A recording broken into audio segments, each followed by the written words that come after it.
but they'll remember it. Then also too, they may not remember what you say, but they do remember what you do. More than what you say.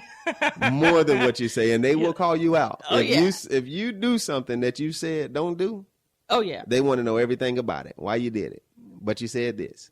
So then is it okay? And then why did you do it? Oh, it's a ton of questions. Yeah. Then we try to justify it because we got called on the carpet and we like, well, I'm the mom or I'm the parent, do what I say. Best thing you can do is just like, I surrender. That's it. That's the best thing you can do.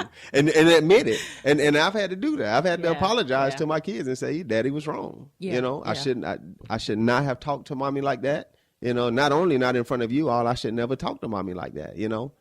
That won't happen again. Yeah. But you have to be honest with your kids and share with, just be real, man. They that. So yeah. And all of that, they know that. They know what's real and what's not. Oh yeah. No matter how young they are, they know what's real and what's not. And being honest with them, it also shapes their reality of what is truth and what is false. Because, we can also guide our kids into doing all kind of crazy stuff and they believe that it's true. But when you take the time, like you said, and you take love and you incorporate that into their heart and let them know that, hey, I'm concerned about you. I love you. I care about you. And what you do does matter. See, now we live in a society. What you do for you. I'm living my life. It's all about me. But what we do, the choices that we do make, it affects everybody. And it affects the path that each person is taking, So it just, and I'm always keeping to my, with my kids and stuff, man, because it just reminds me of the things that I would correct them about. Yeah. And they would, and they would tell me, they were like, Mama, you kicked that cat, but you told me not to kick that cat, whatever the case may be. And then, they brings you to that carpet because they let you know that you got to be honest, be straightforward, So how is your love in action is seen in your business? And I know you said that it's seen in your business and with the kids and stuff, but how does it really get to your relationship with your wife? Let's talk about that. Man, that is a process. Marriage is a beautiful thing. Depending on the people that are in that marriage. Yeah. Because marriage could be, people can make marriage really, really harder ugly. Than what it is. Oh man, they can make it ugly. They can make it difficult. Yeah. One of the best things, or the best bit of advice someone gave my wife and I when we were getting ready to get married, was one of her cousins, and he said, just be mindful that both of you still have a lot of learning and a lot of growing to do. Love each other through the growth. That was huge. I still remember that. 8 years ago, I still remember that fresh in my mind. And I think about that because there are times where I'm growing and she's not, times where she's growing and I'm not, times where both of us are stagnant, times where both of us are growing. All of those are very crucial times. No matter where you are, it's very crucial. And it's important that both of you are mindful of that. I'm very thankful for my wife and her patience. It takes a lot of patience. What the Bible says is love covers a multitude of sins. That's unconditional love. When you're able to look beyond the faults and just love somebody, flaws and all, that is the huge thing for my wife and I. And just being able to be open and really be honest and have some of that.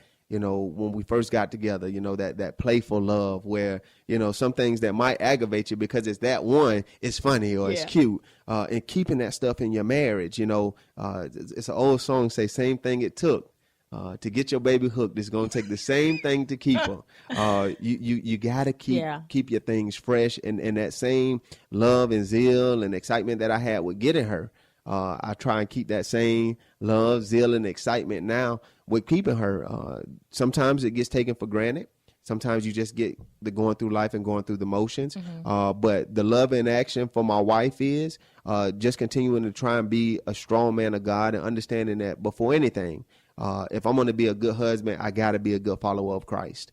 I have to be a good godly man. If I'm going to be able to lead my wife and I'm going to be able to lead my family, it's going to have to be based on the will of God. If I want it to be right, if I want it to be prosperous and fruitful. And we start there. And I love now My wife and I are doing a lot more stuff together in the youth ministry.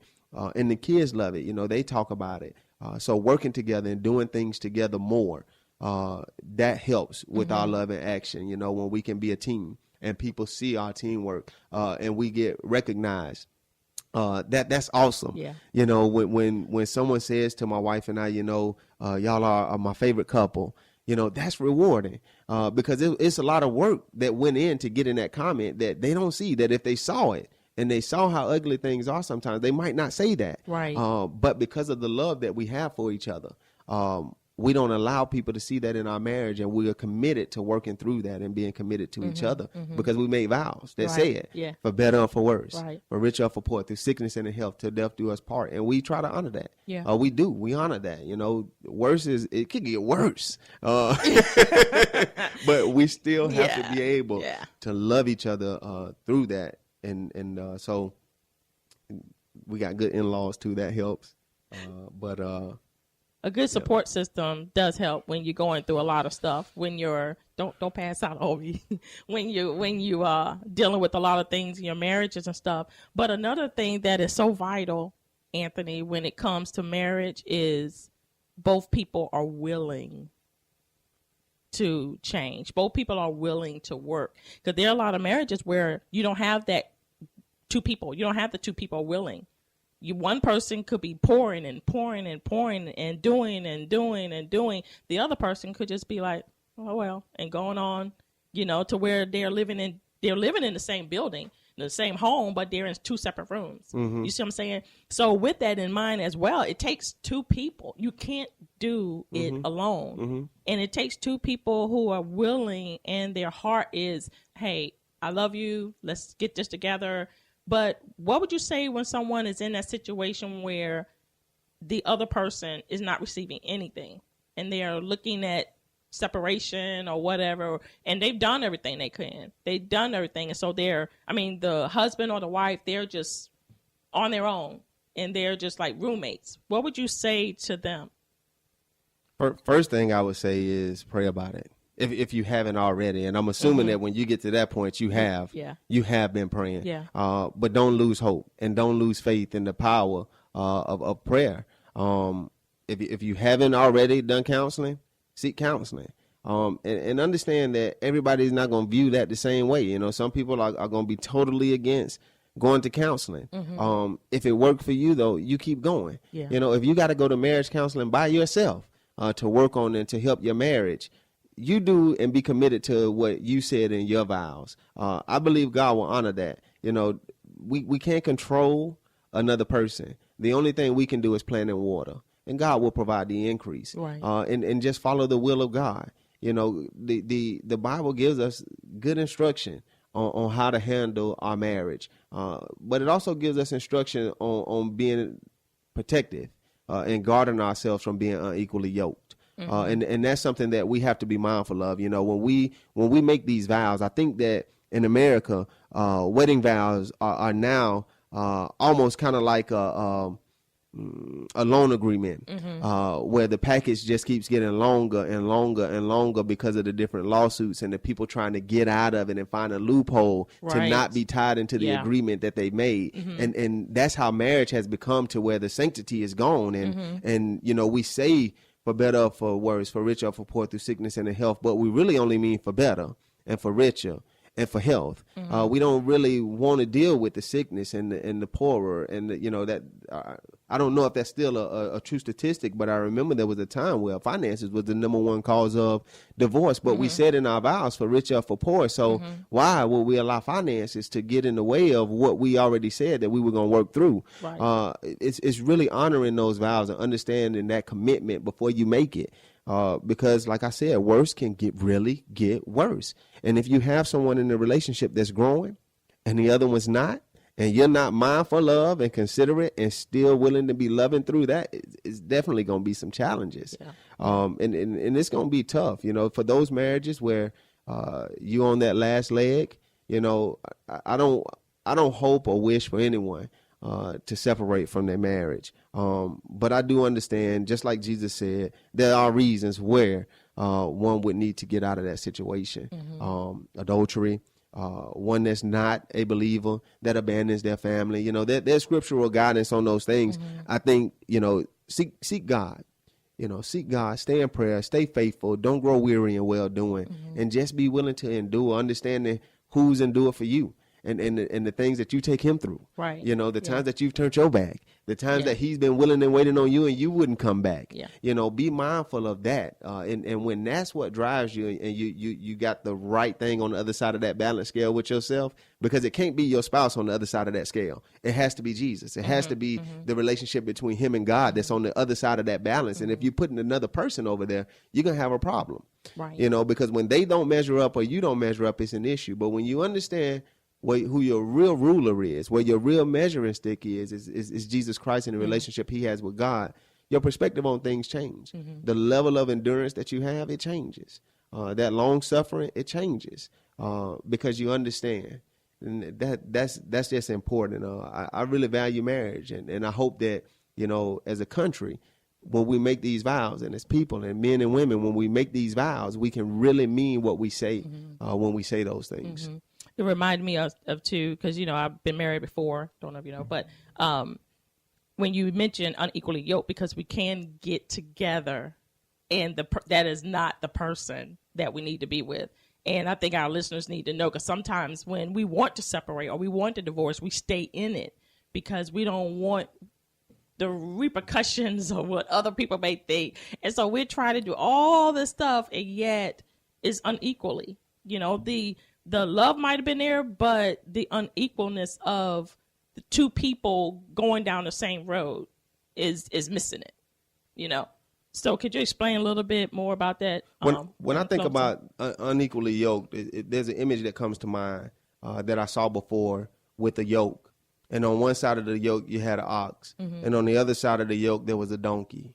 And the thing is, even if that donkey is working hard, he's never going to be able to do what that ox can do.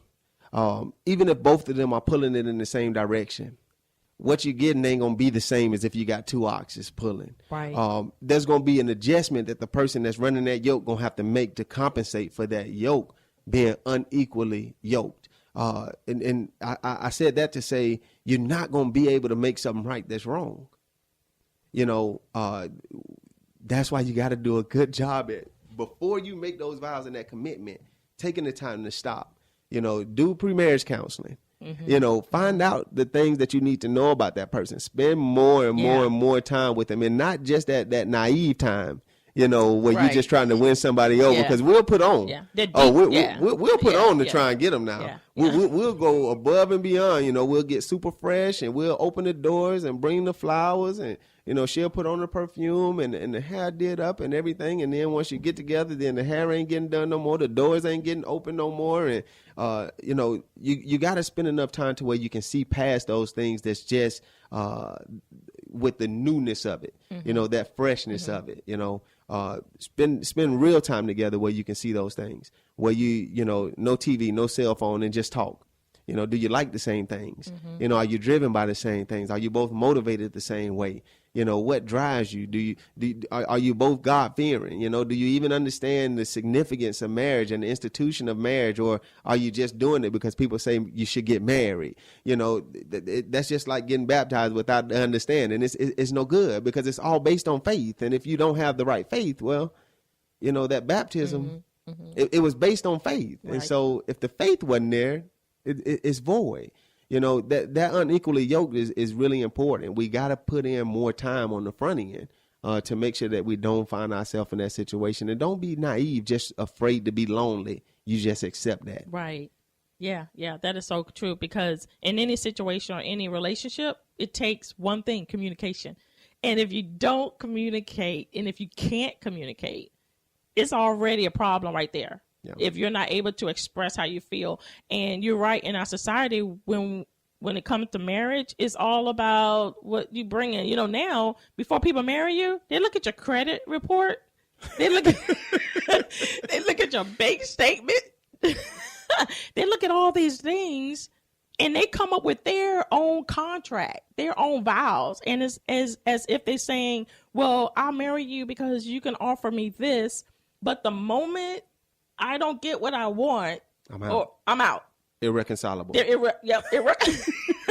irreconcilable. This is like a